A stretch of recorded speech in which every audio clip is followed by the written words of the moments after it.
नमस्कार दोस्तों, मैं मुकुंद राउत। आपका स्वागत है लॉन्ड्री नॉलेज एंड केमिकल्स में। दोस्तों, ये जो है ये डांबर के दाग है, यानी कि टारकोल। अपनी अपनी भाषा में इसे क्या कहते हैं मुझे भी नहीं मालूम, मगर हमारे महाराष्ट्र में और मराठी में इसे डांबर कहते हैं और ये रोड बनाने के लिए काम में आ जाता है। तो दोस्तों, ये लगा हुआ है यहाँ पे। ये बहुत सारा पीछे के साइड में लगा है और ये इसको हमने गारंटी दी है 100% टू 99% गारंटी। और हमने इसका चार्ज 200 रुपये लगाया है। तो हमें ये निकाल के देना है। तो मैंने सोचा कि स्प्रे गन से आपको निकाल के दे दूँ, मगर दिखाऊँ, मगर स्प्रे गन तो सबके पास नहीं होंगी। और फिर मैं बोलूँगा कि ये SCI स्टैंड रिमूवर से भी निकलता है, तो आप बोलेंगे कि ये नहीं, आपने तो स्प्रे गन से निकाला है तो स्प्रे गन से ही निकलता होगा, इससे नहीं निकलता होगा। तो इसलिए मैंने क्या सोचा कि चलो इससे ही आपको निकाल के बताता हूँ ये किसी तरह से यूज़ करना है, क्या करना है डिटेल में। मगर कोई भी चीज़ गलत नहीं होती दोस्तों। स्प्रे गन भी यूज़ करते हो या स्प्रे गन लेते हो तो वो चीज़ गलत नहीं होती। क्योंकि क्या होता है, हर चीज़ जहाँ की वहाँ पे बहुत ठीक ठाक होती है। अगर लॉन्ड्री में छोटे दाग होते हैं और ये अगर SCI स्टैंड रिमूवर यूज़ करते हो तो कुछ बूंदों में काम हो जाता है, 1-2 रुपये में काम हो जाता है। मगर आप इस पे अगर स्प्रे गन यूज़ करेंगे तो स्प्रे गन को बहुत ज़्यादा पेट्रोल लगता है। निकलता भी अगर उससे 100% निकला भी तो उसमें कितना खर्चा आया और इसमें कितना खर्चा आया ये भी हमें देखना पड़ता है। और अगर वो जो स्प्रे गन होती है टेक्सटाइल इंडस्ट्री में यूज़ होती है, वहाँ पे दागों का ढेर लगा होता है। अगर वहाँ पे ये बॉटल लेके बैठ गए, इससे भी निकलेगा, मगर अगर ये बॉटल लेके बैठ गए तो वो चीज़ गलत होंगी। क्योंकि वहाँ काम ज़्यादा होता है, खर्चा कोई अहमियत नहीं रखता, काम फास्ट होना चाहिए। तो इसलिए वहाँ पे स्प्रे गन बराबर है। और यहाँ पे देखेंगे तो यहाँ पे रेट कम मिलता है, काम बहुत कम होता है और कम खर्चा में होना चाहिए। तो ये यहाँ पे ये चीज़ बराबर है, स्प्रे गन टेक्सटाइल में बराबर है, यहाँ पे SCI स्टैंड रिमूवर बराबर है। हर चीज़ बराबर होती है, खाली हमें उसको सही तरह से यूज़ करना चाहिए, कोई गलत नहीं होती। तो हम इसको क्या करते हैं, टारगेट करते हैं इस स्टेन को। क्या करेंगे, SCI स्टीन रिमूवर लगा देंगे और ये बॉटल का जो टोक है इससे थोड़ी रबिंग करेंगे तो ये खुल जाता है। और क्या होता है, इसका एक वैशिष्ट्य है कि इसका रिंकल भी नहीं पड़ता। और फिर क्या करेंगे, ये एक्सल स्टैंड रिमूवर है, उसके ऊपर क्या करेंगे, हम एक्सल स्टैंड रिमूवर लगा देंगे। तो आप देख रहे हैं कैसे खुल रहा है। तो आप खर्चा की बात करती है, ये दोनों के कितने बूंदे पड़े इस पे और दाग निकल गया। और फिर अगर स्प्रे गन यूज़ करते हैं तो कितना सारा पेट्रोल लगेगा और कितना खर्चा होगा ये देखना पड़ता है। कौन सा किफ़ायती है हमें ये देखना पड़ता है। ये दाग निकल गया है। अभी इस दाग को टारगेट करते हैं, ये वाले को। इस पे हमने ये बॉटल की टोक से रगड़ दिया है। फिर उसके बाद में क्या करेंगे, एक्सल स्टैंड रिमूवर लगा देंगे। तो आप अपने आंखों से देख रहे हैं ये कैसा निकल जा रहा है, जो मेन स्टेन था कैसा निकल जा रहा है। तो फिर इस दाग को टारगेट करते हैं। ये दाग को हमने टारगेट कर दिया, SCI स्टैंड रिमूवर लगा दिया, फिर ऊपर से एक्सल स्टैंड रिमूवर।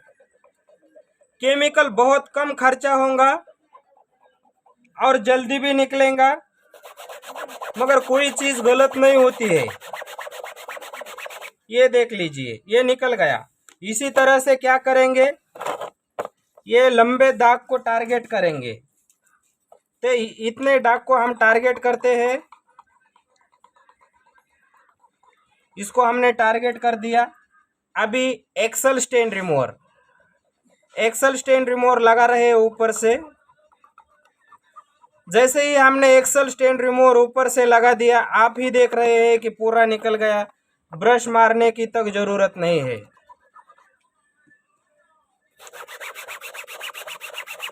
ये देख सकते हैं ये निकल गया है। फिर कुछ दाग को टारगेट करेंगे दोस्तों। इसको टारगेट करते हैं, इसके लिए हम क्या करेंगे, एक्सेल स्टेन रिमूवर लगा देते हैं। अब फिर ऊपर से क्या करेंगे, एक्सेल स्टेन रिमूवर, पहले एससीआई स्टेन रिमूवर लगाया, फिर एक्सेल स्टेन रिमूवर लगा रहे हैं। तो आप देख रहे हैं ये दाग खुल रहा है। और ये ग्रीस का दाग भी आप इसी तरह से निकाल सकते हो, कौन से भी कपड़े पे हो और कितना भी पुराना हो, जिद्दी हो, कौन सा भी दाग हो, ये डांबर की दाग की तरह से आप उसको निकाल सकते हैं। ये देख सकते हैं कि पूरा निकल गया। अभी बस एक ही और थोड़ा टारगेट करते हैं इसको। एससीआई स्टेन रिमूवर लगा दिया। आप क्या करेंगे, एक्सेल स्टेन रिमूवर लगा देंगे। आप देख रहे हैं एक्सेल स्टेन रिमूवर लगाते ही ये निकल गया। दोस्तों दाग इसी तरह से निकलते हैं, और ऐसा नहीं है कि मैं निकाल के बताता हूँ तो इतना इजी होता है। ये थोड़ा सा वीडियो के लिए बताना पड़ता है दोस्तों, मगर दाग निकालने के लिए फिर मेहनत तो लगती है, इसलिए ही तो इसका चार्ज ज़्यादा लगाना पड़ता है। इसमें खर्चा कुछ नहीं होगा। अभी समझो इस शर्ट के हमने 200 रुपये लिए हैं, तो हमारा 4-5 रुपये भी खर्चा नहीं होता दोस्तों, मगर चार्ज तो लगाना पड़ता है क्योंकि टेक्निक होता है और हमें मेहनत करनी पड़ती है, और इसीलिए इसका चार्ज बनता ही है दोस्तों। इतना आसान नहीं होता, मैं आपको वीडियो में बताता हूँ, मगर आपको फिर मुझे ये सब दाग निकालना पड़ेगा। ये जब फैल जाता है तो फिर उसको वॉश करना पड़ेगा, और फिर कहाँ पे दिखता है तो फिर दूसरी बारी में यही प्रोसीजर करना पड़ती है। इतना हार्ड रहता है ये दाग निकालना, इतना आसान नहीं होता। इसलिए हमें तो कुछ हार्ड नहीं है, हम तो इजी कर लेंगे, मगर इसका मुबदला हमें मिलना ही चाहिए दोस्तों। इसका फ़ायदा ये होता है स्टेन रिमूवर में हमें तो पैसे मिल जाते हैं, स्टेन रिमूविंग में इसका तो कोई बात नहीं। मगर दूसरी चीज़ ये होती है कि हमारे लॉन्ड्री का नाम बहुत बड़ा हो जाता है, क्योंकि अगर कहाँ पूछा जाता है दाग कहाँ लग गए तो कहाँ निकालना, तो लोग हमारे लॉन्ड्री का नाम बता देते हैं, जाओ वहाँ पे निकल जाते हैं। वो कौन से भी दाग निकालने में माहिर है, वो वहाँ पे दाग निकल जाते हैं।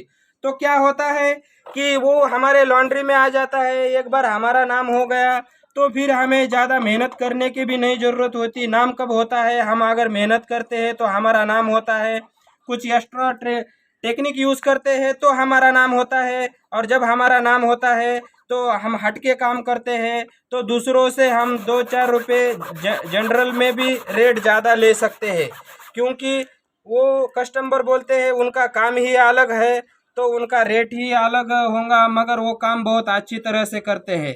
तो इसलिए क्या होता है, पूरा हमें फ़ायदा होता है, स्टेन रिमूविंग में भी हमें मिलता है और हमारा दूसरा कस्टमर भी बढ़ जाता है, हम रेट भी अच्छा ले सकते हैं। इसलिए ज़्यादा से ज़्यादा अब स्टेन रिमूविंग पे ध्यान दीजिए और अपना और अपने लॉन्ड्री का नाम बड़ा कीजिए। तो दोस्तों यह वीडियो यही तक थी, मिलते हैं अगले वीडियो में। जय हिंद, जय भारत।